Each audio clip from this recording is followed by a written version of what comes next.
Guys इस वाले question को देखिएगा, क्वेश्चन नंबर 20 आइटम का। ये भी अच्छा क्वेश्चन है और PYQ है, 2013 बोर्ड एग्जाम में ये पूछा जा चुका है। इस क्वेश्चन के अंदर आपसे कह रहा है the wavelength of the first spectral line of the बामर series is इतने।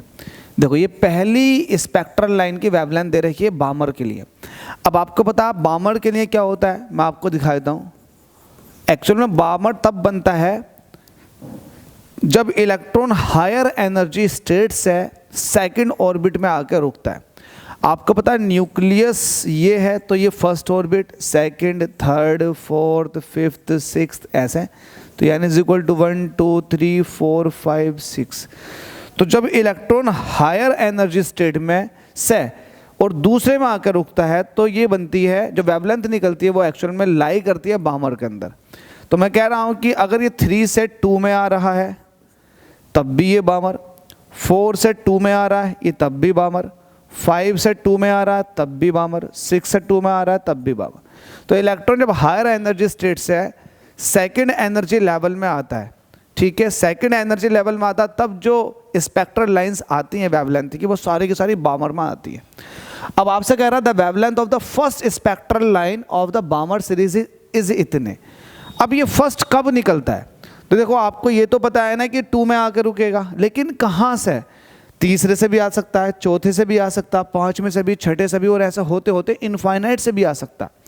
तो जब तीसरे से दूसरे में आएगा इलेक्ट्रॉन, तीसरे ऑर्बिट से दूसरे ऑर्बिट में आएगा तो अपनी एनर्जी रिलीज करता हुआ जाएगा in the form of light, जिसको आप वेवलेंथ कहते हो। तो वेवलेंथ की फॉर्म में अपनी एनर्जी को एमिट करता हुआ आएगा। तो जब 3 से दूसरे में आ रहा होता है इलेक्ट्रॉन, तब जो स्पेक्ट्रल लाइन बनती है बामर की वो फर्स्ट वाली बनती है। तो फर्स्ट बामर लाइन जो बनेगी वो बनेगी 3 से दूसरे में जब आएगा इलेक्ट्रॉन, और उसकी वैल्यू दे रखी है आपको। तो इसको यहाँ पर यूज़ करेंगे, लिखेंगे solution. Since we know that, आप एक चीज़ जानते हो, वो क्या जानते हो, 1/λ1 इज इक्वल टू हो जाएगा R। पहला तो फॉर्मूला लिख देता हूँ एक प्रॉपर वे में। 1/λ, अगर आप वेवलेंथ देखना चाह रहे हो, 1/λ इज इक्वल टू हो जाएगा R 1/n1 का स्क्वायर माइनस 1/n2 का स्क्वायर, ये है, ठीक है। अब n1 जो है एक्चुअल में यहाँ पर n1 ये एक जनरल फॉर्मूला है, लेकिन बामर के लिए स्पेशली इस फॉर्मूले में इतना बदलाव कर दिया जाता है कि जहाँ पर 1 है उसकी जगह 2 कर दिया जाता है, n2 का स्क्वायर माइनस 1/n का स्क्वायर। अब ये कुछ भी हो सकता, इलेक्ट्रॉन सेकंड ऑर्बिट में आकर रुकेगा, अब वो कोई सी भी ऑर्बिट से आ सकता है, तीसरी से, चौथी से, 5वीं से, छठी से, इनफाइनाइट से, ठीक है। तो ये एक फॉर्मूला है। अब हमें जो दे रखा है सॉल्यूशन में, जो दे रखा है, आपसे कह रखा है कि फर्स्ट स्पेक्ट्रल लाइन जो है बामर की वो इतनी है। तो आप उसको कैसे लिखोगे, आप लिखोगे 1/λ1 इज इक्वल टू ये हो जाएगा R 1/n2। देखो n2 की वैल्यू बामर के लिए हमेशा 2 होगी, तो ये लिखोगे 2 का स्क्वायर। अगर फर्स्ट स्पेक्ट्रल लाइन की बात कर रहे हो तो जस्ट इससे ऊपर वाली ऑर्बिट से आता, मतलब 3 से 2 में आकर रुकता, तो यहाँ हो जाएगा 3 का स्क्वायर, ठीक है। इसको सॉल्व करते हैं, ये हो जाएगा R 1/4 माइनस के 1/9, इसको सॉल्व करोगे ये हो जाएगा R 9 चौक 36 और 9 माइनस के 4, तो ये हो जाएगा 5R/36, 5R/36, ये हो जाएगा 1/λ1, ठीक है। 5R/36 इसका इस्तेमाल करेंगे, आप चाहो तो इसे बिल्कुल लॉन्ली लिख सकते हैं, 1/λ1 इज इक्वल टू 5R/36, ये आपने बिल्कुल अलग में लिख दिया। इसका इस्तेमाल देखो किस तरह से होगा, ये हो गया।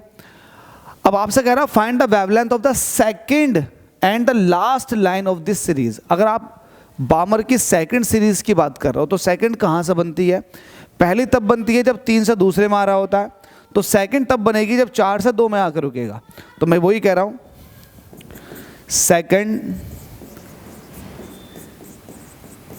स्पेक्ट्रल लाइन ऑफ बामर, तो ये क्या हो जाएगा, 1/λ2 इज इक्वल टू हो जाएगा R 1/n2 का स्क्वायर माइनस 1/n3 का स्क्वायर, ठीक है। ये हो जाएगा जब तीसरे से दूसरे में आएगा, सॉरी फॉर दैट, तीसरे से दूसरे में नहीं, चौथे से दूसरे में आएगा, तो 4 का स्क्वायर, क्योंकि सेकंड की बात कर रहे हो, तो 1/, इस तरह से। तो आप इसको सॉल्व करो आगे को, तो ये हो जाएगा 1/λ2 इज इक्वल टू हो जाएगा R, ये हो जाएगा 2 का स्क्वायर माइनस 1/4 का स्क्वायर, तो ये हो जाएगा 1/λ2 इज इक्वल टू आर। इसको और सॉल्व कर लो, ये हो जाएगा 4 और ये हो जाएगा 16।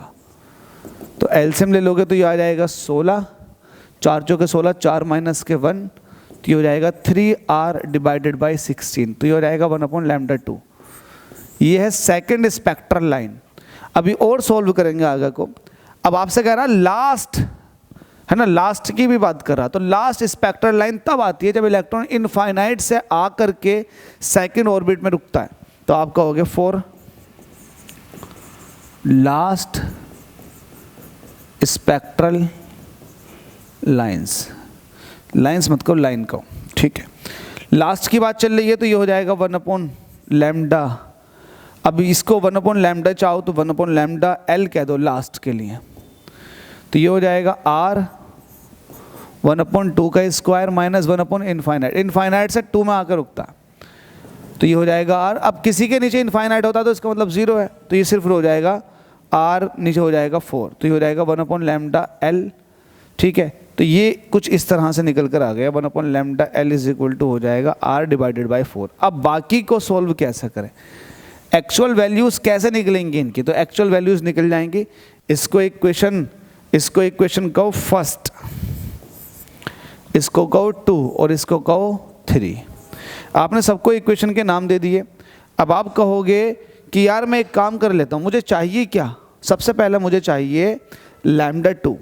तो आप एक काम कर लो, सेकंड वाली इक्वेशन को डिवाइड कर दो फर्स्ट से, तो आपको क्या मिलेगा, सेकंड इक्वेशन है 1/λ2, इसको फर्स्ट से डिवाइड करोगे मतलब 1/λ1 से, तो सेकंड वाली इक्वेशन है 3r डिवाइडेड बाई 16, इसको डिवाइड कर रहे हो किससे, 5r डिवाइडेड बाई 36 से।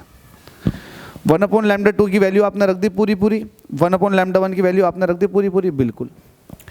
अब देखो इसको थोड़ा सा और सॉल्व कर लो, ये हो जाएगा 3r डिवाइडेड बाई 16 और ये हो जाएगा 36 डिवाइडेड बाई 5r, ये हो जाएगा 1/λ2 और ये हो जाएगा λ1/1, ठीक है भाई। इसको अब सॉल्व करें, बिल्कुल सॉल्व करते हैं। देखो r से r ख़त्म, ठीक है। अब 4 से काटोगे, 4 चौक 16 और 4 9 36, 9 कितने होते हैं 27, 9 27 और 5 चौक कितने होते हैं 20।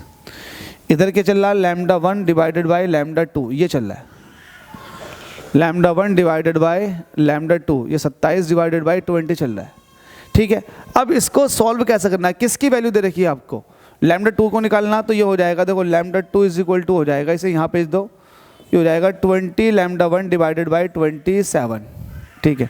तो λ2 आपको चाहिए 20/27 और λ1 की वैल्यू आपको गिवन है 6563, तो यहाँ पर लिख दो 6563, तो यहाँ से λ2 की वैल्यू मिल जाएगी। तो λ2 होप सो आप डिवाइड कर लोगे, मल्टीप्लाई कर दोगे, तो डायरेक्ट मैं λ2 की वैल्यू को लिख देता हूँ, छोटी सी कैलकुलेशन आप लोग परफॉर्म कर लें, इतना हो जाएगा आप लोगों से। तो λ2 की वैल्यू आ गई 4861, कितनी आ गई 4861 एंगस्ट्रॉन्ग में, ये λ2 आ चुका है, ठीक है। जैसा आपने λ2 के लिए सॉल्व किया, ऐसे आप जो है λl के लिए सॉल्व कर सकते हो। तो आप पहली वाली को थर्ड से डिवाइड कर दो, आप ये वाली बात कहेंगे, पहली वाली इक्वेशन को, एंड नाउ पहली वाली को डिवाइड करना आपको थर्ड इक्वेशन से करना जरूरी है। तो पहली वाली कितनी है आपकी 1/λ1 और थर्ड वाली कौन सी है 1/λl। 1/λ1 की वैल्यू होप सो आपको पता है, 1/λ1 जो है 5r/36 है, तो आप इसको ऐसे लिख दो 5r/36 और 1/λl की वैल्यू दे रखी है आपके पास, ये कितनी है, ये r डिवाइडेड बाई 4, चाहो तो आप एक बार चेक कर लो। λl जो है आपके पास r डिवाइडेड बाई 4 है, r डिवाइडेड बाई 4, इसको सही करके लिखोगे तो 1/λ1 ये हो जाएगा λl/1, 5r/36 4/r, देखो r से r ख़त्म, 4 9 36, तो ये वैल्यू आ जाएगी 5 डिवाइडेड बाई 9 और ये हो जाएगा λl/1, ठीक है। अब इसमें क्या बचा है, आपको चाहिए क्या, आपको λl चाहिए, तो λl इज इक्वल टू हो जाएगा 5 डिवाइडेड बाई 9 और λ1, 5 डिवाइडेड बाई 9, λ1 की वैल्यू कितनी है, होप सो 63 से कुछ है, 6563, 6563। देखो काटो, काटने के बाद 6 और 6 12, 12 और 8 कितने हो गए, 12 और 8 20, तो ये 3 से नहीं कटेगा। मल्टीप्लाई डिवाइड कर लो, छोटी सी कैलकुलेशन फिर से आप लोगों के लिए, तो 3646 आ जाएगी। वैल्यू कितनी आ गई, 3646 एंगस्ट्रॉम। आप लोग मल्टीप्लाई डिवाइड करने ना, तो ये लास्ट स्पेक्ट्रल लाइन जो कि बामर की है उसकी वेवलेंथ आ चुकी है। आपने फर्स्ट की देख ली, फर्स्ट की तो दे रखी थी आपको, सेकंड की देख ली, थर्ड की। तो ये क्वेश्चन इस तरह से 3 या 4 नंबर के अंदर पूछा गया था बोर्ड एग्जाम में। तो आप लोग इस तरह के क्वेश्चन को बिल्कुल भी इग्नोर मत करना। सिंपल सा एक फॉर्मूला है जो कि ये है, ये बामर के लिए लगाया गया, 3-4 बार लगाया गया और सॉल्यूशन निकाल लिया गया। होप सो समझ में आ गया होगा। स्टिल डाउट है तो कमेंट कर सकते हैं।